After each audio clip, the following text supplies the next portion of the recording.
Hey guys, so it's me again. I wanted to quickly make this video before I went off to class because today is Self-Injury Awareness Day. You don't know what it is, look it up. I just wanted to make mention of something that I found a little bit disturbing. I had some free time when I got back from class and I Googled self-injury awareness, and of course, there were very helpful links that came up. But I stumbled across an article on ABC News, and they also provided a video clip of whether they were trying to determine whether or not videos on YouTube involving and depicting self-injury were either therapeutic or if they were helping to proliferate self-injurious behaviors. And of course, I watched it. I'll actually include the link in the description box so you guys can look at it. I'm a little bit, I guess, irritated by. I feel like there were a lot of inaccuracies. Basically, their premise was they had. I believe her name is Wendy Ladder. She's like the director of the Safe Alternatives program in Chicago, and they had a psychologist talking about this as well. And their premise was that YouTube videos depicting self-injurious behaviors essentially normalizes self-injury, and that it it's almost like pro-ana websites. It essentially glorifies self-injury, makes it look not like a trendy thing, but it kind of like glamorizes it, I guess you could say. I don't know if that's the best way to describe it. But yeah, basically, I have to just say how I express how I feel about this. I completely disagree. I actually think that to say that people who talk about self-injury on YouTube, or people who even show scars and whatnot, that I mean, yes, of course it can be triggering for some people, but I don't really feel like it normalizes self-injury. If anything, I think it really sheds light on how maladaptive and dysfunctional that kind of behavior is. I don't necessarily think that unless you're susceptible to self-injury yourself, you seeing these videos on YouTube would kind of plant the seed, so to speak. I really disagree with that. I think that if you're searching for self-injury videos on YouTube, then most likely you have a history of it.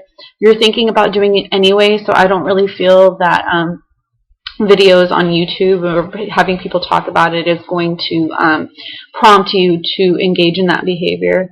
So ultimately, I just feel like that was a really not that it wasn't tactful, but I just don't feel like it was a very intelligent assessment. I mean, maybe there are some kids out there who are more impressionable and will kind of succumb to that kind of, I guess you even want to call it, pressure. I don't know. I strongly disagree, and I feel that it was very ill representative of people who talk about self-injury and in the community, and people who really just want to spread awareness about it. I mean, I think that the majority of people on YouTube who talk about self-injury are merely talking about their experiences with self-injury, as well as trying to spread awareness and be more informative. I don't necessarily feel that they're trying to encourage people to engage in self-injurious behaviors, and I think to claim that is really, really unintelligent and it's not very well researched, I guess. Another thing that disturbed me about this video clip was that they were actually encouraging some parents to, I guess, implant this device into your children's cell phones and whatever it is that they use for electronic communication, and that could potentially help to prohibit self-injurious behaviors. Now, call me crazy, but I feel like kids, and that's another thing. I don't really appreciate the fact that they generalized it amongst teenagers, that it's an adolescent oriented behavior, because that's not true necessarily. There are a lot of young adults and even older adults, people who are parents who self-injure. I don't think it's strictly teen-based, so I think to kind of pigeonhole it into that category wasn't very intelligent. And But anyways, back to what I was saying originally. They were talking about implanting these devices in their children's electronic, through their electronic communications like cell phones and whatnot, and how that could potentially help parents to become more involved with their children and to detect any signs or indications that they may be self-injuring. Now, like I said, call me crazy, but I'm likely to bet that if a child or a teenager or even adult is self-injuring, that, and again, I'm not going to generalize, but I think it's safe to say that there is some dysfunctionality at home, some familial dysfunctionality, and not to say necessarily that everyone who self-injures comes from a broken home, but people who come from broken homes or homes where there is a lot of dysfunctionality, they're more likely candidates, I guess, who would be susceptible to self-injuring. So I feel like to say something like that, to suggest over-involvement in your child's life, I don't necessarily feel like that would help. Being invasive is not helpful. For instance, if a parent discovers that their child or their teenager is self-injuring, it's probably not very useful, and essentially it's just really ineffective to, confiscate sharp objects, because if there's a will, there's a way, and if the child is going to self-injure, then they're going to self-injure, and they'll find the tool to do it.